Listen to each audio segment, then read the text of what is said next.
Samantala, pinangunahan ni Senate President Francis Chis Escudero ang third regular session ng 19th Congress. Aniya, ang tagumpay ng Senado ay tagumpay rin ng bansa.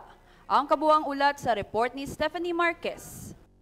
Nang nagsimula nitong alas 10 ng umaga ang third regular session ng 19th Congress sa House of the Senate, pinamunuan ni Senate President Francis Chis Escudero ang naturang kaganapan na dinaluhan ng 23 senador. Sa kanyang talumpati, inilahad ni Escudero ang mga gampani na dapat gawin ng Senado. First, the Senate is a chamber of sobriety and prudence. We temper the passions of public opinion and proceed in a rational and deliberate manner. We do not immediately embrace populism that may ultimately harm the people.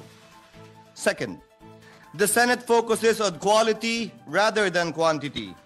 We legislate only if those existing are no longer sufficient or if no other solution suffices. The Senate puts the interest of our people over those of political parties or personal ambitions. Ika nga, bayan muna. Dagdag pa rito sa adri nito, nasisiguraduhin niyang maayos na mailalatag sa harap ng Pangulo ang mga panukalang batas na ang magiging paunahing toon ay ang pondo para sa 2025. Isinusulong niya rin na ipasa ang Maritime Zone and Sea Lanes Act, alinsunod sa tensyon ng Philippines at China sa West Philippine Sea, hindi upang magsimula ng away kundi upang masiguridad ang kapayapaan sa pamumuhay ng mga Pilipino. Tinapos niya ang kanyang talumpati sa katagang ang katagumpayan ng Senado ay ang tagumpay rin ng bansa. Kaya naman, Your Senate shall not falter. Your Senate will always prevail in the name of the Filipino people.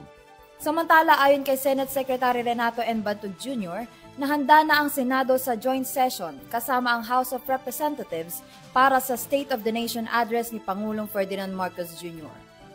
Para sa SONA 2024, ako si Stephanie Marquez ng EuroTV News. Sumasaludo sa bawat Pilipino.